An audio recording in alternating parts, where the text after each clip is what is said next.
Picture a teenage Volkssturmfighter in ruined Berlin. He is standing in a blown-out window on the third floor, holding a cheap steel tube with a fat warhead on the front. The officers told him this one shot can kill a Soviet tank.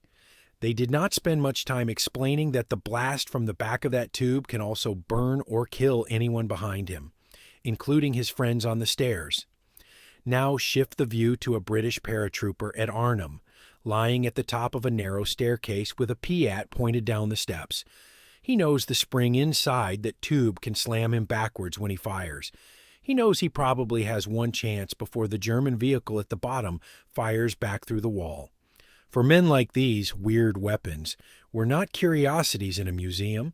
They were desperate tools, built in a hurry, and paid for in bruises, burns, and sometimes lives. In this episode, we are going to look at 5 of those designs. 5 strange ideas that did not stay on the drawing board, but went all the way to the front line and into the hands of ordinary soldiers. We are here to ask 3 questions. What problem were these weapons supposed to solve? How did they really work in cold, muddy, frightened hands? And what do their stories tell us about the war itself? Number 5. A barrel that bends, Krumlauf. By late 1943, the German army had a very modern problem. Its tanks and assault guns were deadly at long range and almost helpless at arm's length. Many tank destroyers had no turret and no hull machine gun. If enemy infantry got close enough, they could throw grenades, plant explosives, and kill the crew without the main gun being able to depress or traverse. In trenches and rubble, German infantry saw the same dilemma. If you raised your head to shoot, you could die. If you stayed down, you could not shoot at all.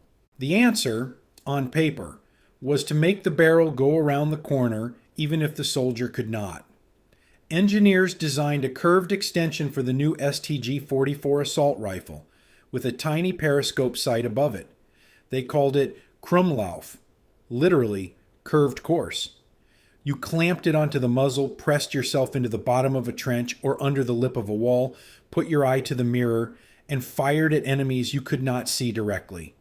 It looked brilliant in the manual. The physics were less impressed. When a bullet is forced through a 30-degree curve, pressure spikes, friction skyrockets. The bullet grinds into the inner wall of the barrel and then tears itself apart on the way out. German engineers drilled small gas vents into the curved section to bleed off some pressure. That kept the metal from bursting immediately. But it did not change the fact that the projectile was being tortured. At very short range, the cloud of fragments could still hit hard enough to injure or kill. At longer distances, they spread and slowed, turning the rifle into a crude, short-range shotgun, and each burst was chewing up the inside of the attachment. Tests showed that 30-degree infantry versions could be dangerously worn after roughly 300 rounds. Steeper 45 or 90-degree versions could fail much sooner. On paper, this was a clever way for fascist Germany to make its soldiers safer. In practice, veterans remembered something else. Some recalled using Krumlauf once to spray a trench line, and then discovering the barrel was already warped. Others cursed at fogged or misaligned mirrors, awkward sight pictures, and a clumsy weight on the end of the rifle that changed the balance completely. In photographs, Krumlauf looks like a symbol of wonder weapon ingenuity. In the field, it was a fragile band-aid for a regime that was running out of time, steel, and experienced crews, and trying to save them with an attachment that might crack after a few magazines. Number 4. The spring that kicks back, the British Piat. On the other side of Europe, British infantry had a different nightmare. By 1942, the old boy's anti-tank rifle was obsolete. German armor had simply outgrown it. The Home Guard had odd stopgap devices, but the Army needed something a trained infantry section could carry to hurt tanks at short range without hauling a full anti-tank gun.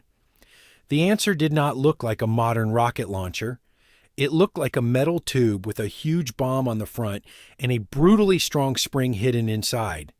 The name was bureaucratic: Projector, Infantry, Anti-Tank.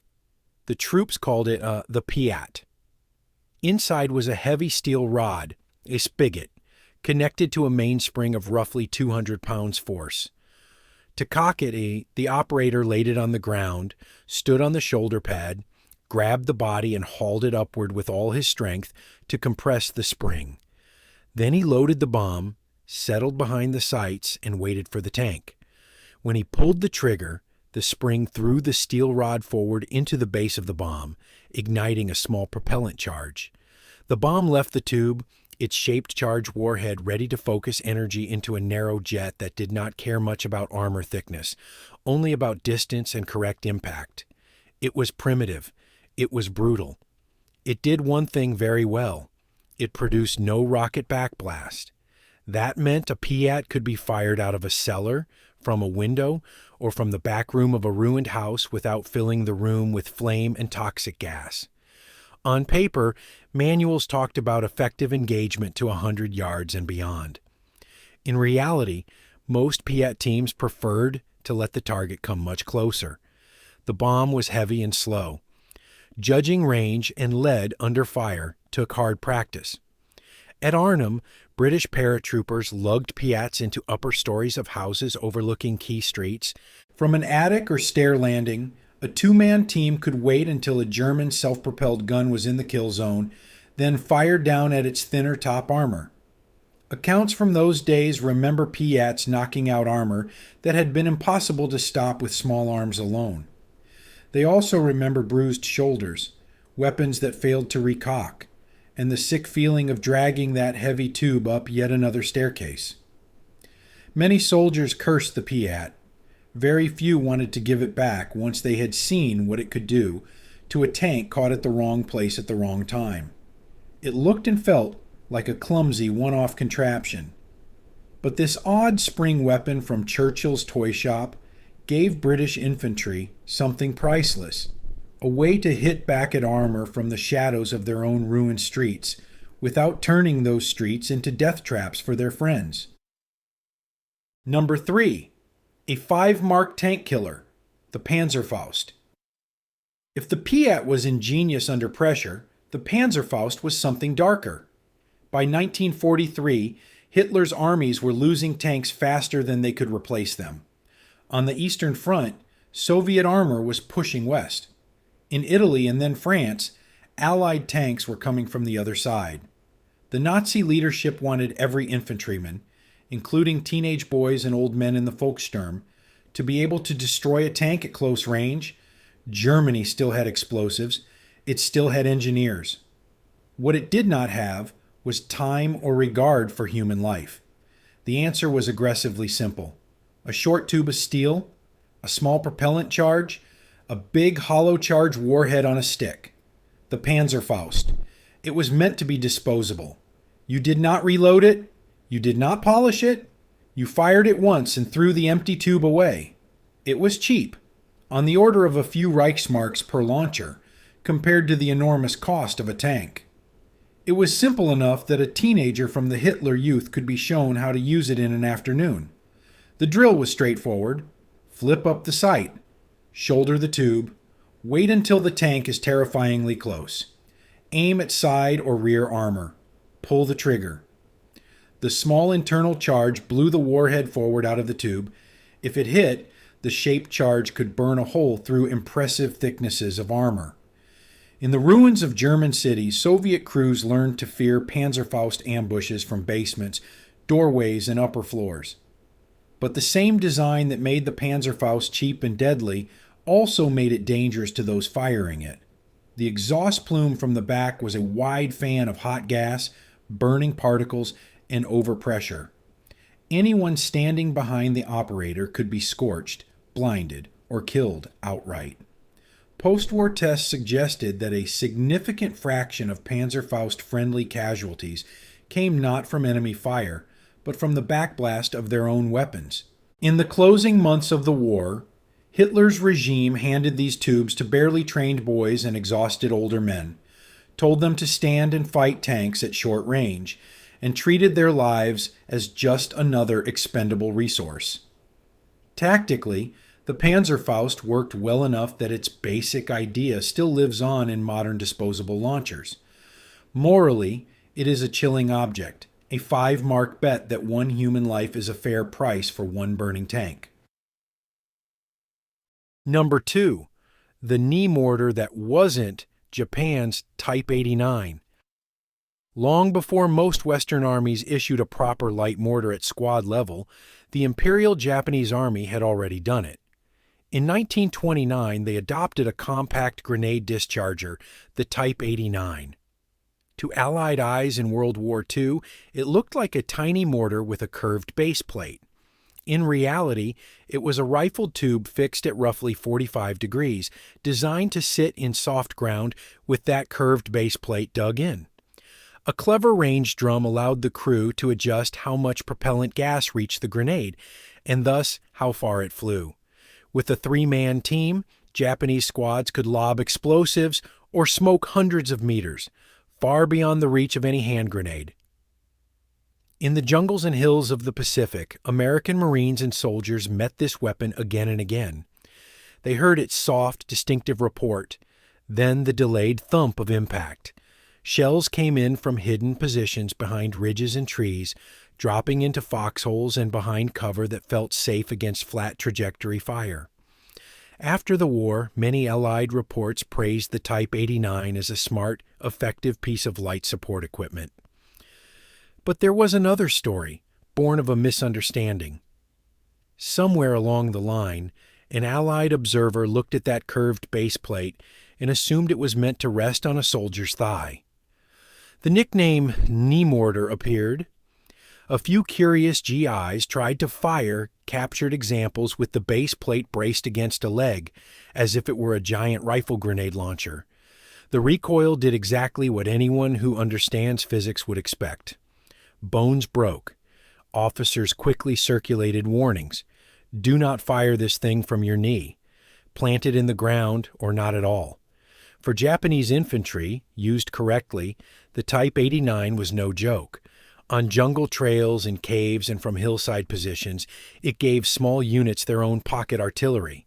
For Allied troops, it became a reminder that sometimes the strangest-looking weapons are not over-engineered wonders, but simple, robust tools that do one job very well, and that a casual nickname like knee mortar can be more dangerous than the enemy's design. Number 1. The scrap tube that changed everything, the bazooka. Our last weapon is the most famous on this list. It is also, in its own way, one of the strangest.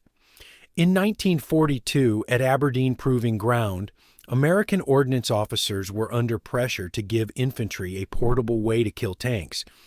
Tests had shown that shaped charges could defeat armor without enormous guns, if you could deliver them safely. One prototype that finally worked looked like something thrown together in a garage: a steel tube, a simple grip and wire trigger, a rocket with a shaped charge warhead that rode in the open end of the tube.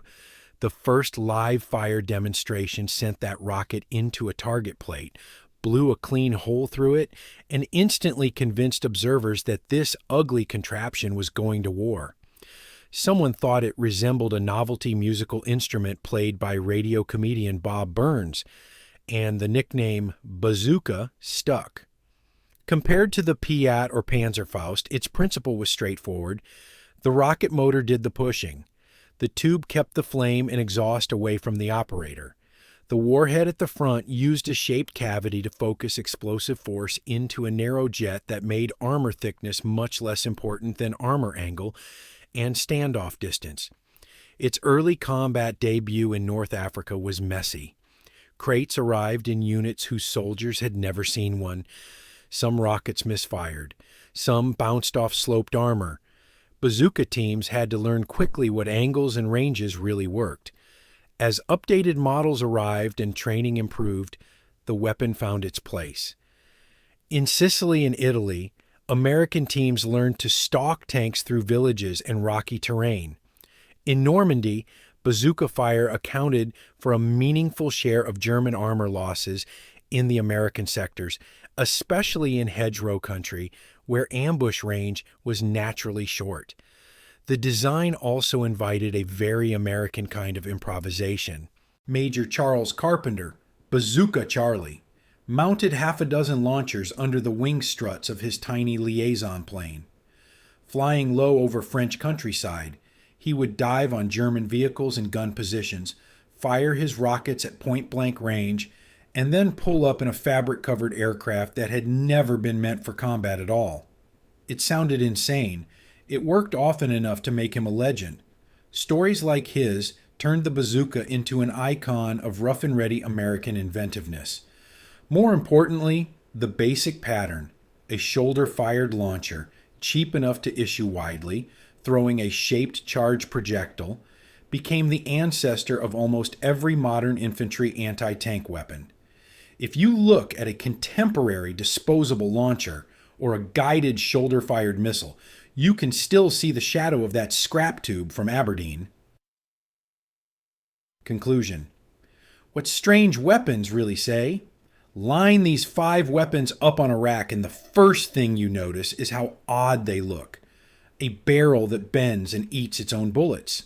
A spring-powered launcher that can bruise or throw its operator. A 5-mark tube that may kill a tank and may burn the boy who fires it. A knee mortar that breaks knees only when misunderstood. And a steel pipe with wires that somehow becomes the grandfather of modern rocket weapons. But if you listen to the stories behind them, they stop being curiosities and start sounding like what they really were. Improvised answers to terrifying questions. How do you keep infantry from crawling up under your tank? How do you give a rifle section any chance at all against sudden armor without towing a gun? How do you put indirect fire into the hands of a squad fighting in jungle or hills?